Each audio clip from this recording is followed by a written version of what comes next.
It's really hard to measure community versus community because there's different economic factors, environmental factors. And so what is it special to us as Flagler County? Local leaders are looking to add 36 new sheriff's deputies in the next 3 years. Darryl Moody reports. Last month, Flagler County Sheriff Rick Staley says he needs to add 37 new deputies to meet the needs of a growing community. Acting Palm Coast City Manager Lauren Johnston agrees. The sheriff did indicate during our workshop that, even whenever he was responding to calls and he was on the scene, he could see the backlog of people that needed assistance, but we weren't there, right? Some people were waiting longer than the initial requested time. Johnston says the city will need to work with the county to find the necessary funding. Sheriff Staley indicated that a fully burdened officer to hit the streets is $150,000, and times that by 37, you're looking around $5+ million. Sheriff Staley's plan calls for the city of Palm Coast and Flagler County to hire 12 deputies in each of the next 2 years and 13 more by the end of 2027. For Flagler's Morning News, I'm Darryl Moody. Good morning, Flagler County. I'm Rich Carroll. You're listening to Flagler's Morning News on Monday, April 1st. Fortunately, she complied and no one was hurt in this incident. And she was taken into custody and taken to a treatment center for the help that she obviously needs.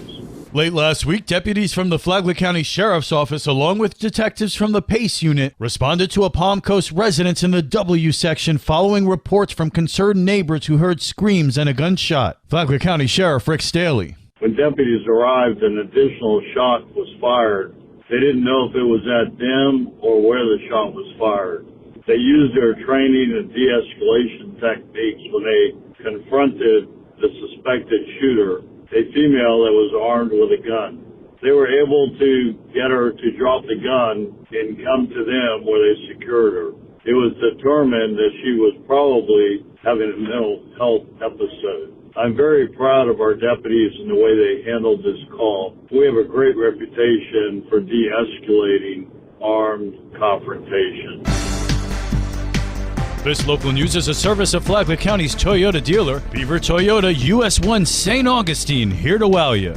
Flagler County makes its first environmentally sensitive lands purchase in a decade. Flagler County, in partnership with the St. Johns River Water Management District, just acquired a 25-acre parcel along Princess Place Road, adding to the crown jewel of its park system, Princess Place Preserve. It is the first purchase made through the county's environmentally sensitive lands program in a decade.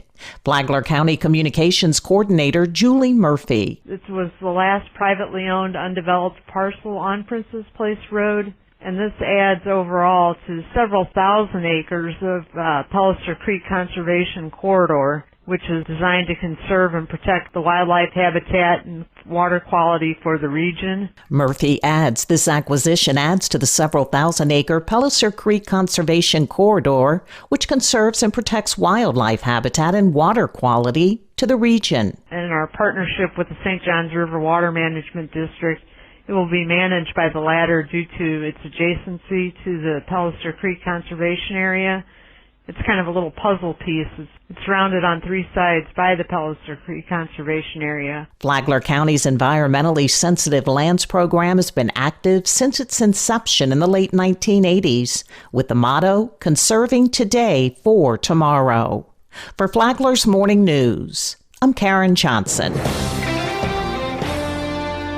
What happened to Curtis Gray? His mother, Carmen Grace, said that the son she knew, who always had a positive attitude and a kind, encouraging word for everyone, was senselessly killed. She said on the night of April 13th, 2019, a car pulled up where Curtis was standing, and a woman in the car asked if Curtis wanted some smoke. The young man sat in the back seat of the car. My son was on the outside of the car. It's my understanding that he asked the driver to drive forward, and he shot him at close range. But there was no hostility, no altercation, no fight. It was just senseless. Carmen Grace said that the person who killed Curtis told her in court he did not know why he pulled the trigger. Lifeline is on WNZF Saturday mornings at 9 and on the Flagler radio app. Tomorrow, forgiveness leads to a foundation. From the WNZF Newsroom, I'm Deb Albertson. And now you're up to date on Flagler's Morning News. I'm Rich Carroll. And now, Mike Lee Show with your WNZF local sports update. Friday night, there was a crosstown showdown when the Bulldog flag football team hosted Matanzas at Sal Campanella Stadium. Late in the first half, still scoreless, Bulldog Nareda Campos found Gia Piazza for a touchdown pass. Piazza on her first touchdown of the season. That was my old team, so I really wanted to score, obviously, and it felt great. FPC led 7-0 at the half. In the third, Campos took over the game on the defensive side when she got into the backfield, stepping between the quarterback and the receiver on a pitch play to take an interception into the end zone and give the Bulldogs a 14-0 lead. I just watched the ball in and read the offense, and I'm always hungry for the ball. Later in the quarter, she jumped the pitch a second time and housed it for the final score of the night. Bulldog coach Tony Coates. She's in the right place, the right time, hungry for the ball. We call her ball hunter. Loves catching the ball. I call her a dog. FPC wins 20-0. They're at University Thursday. Matanzas hosts Pine Ridge tonight.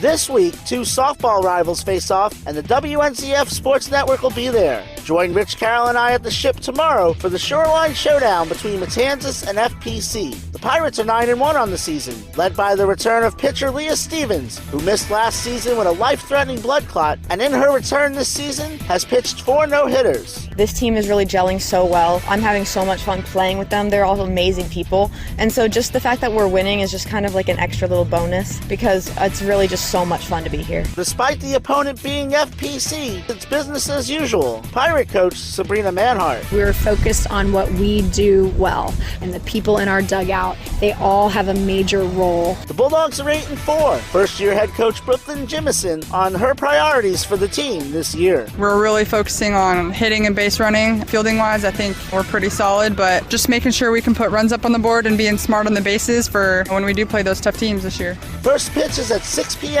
Wednesday, join us for FPC Baseball when Bishop Snyder comes to town at 6:30. Both games can be seen live on the WNZF Facebook page and the Flagler Radio YouTube channel. Track Saturday, the Bulldog girls 4x200 team set a school record at the Florida Relays in Gainesville. Boys lacrosse tonight, Seminole is at Matanzas. FPC is at Olympia. Qualifiers were announced for boys weightlifting regionals. 17 Pirates will compete in Olympic, 13 in traditional. The Bulldogs will have 11 lifters in Olympic, 7 in traditional. Pirate defensive lineman Ahmad Louis Charles announced his commitment to the Massachusetts Maritime Academy last week.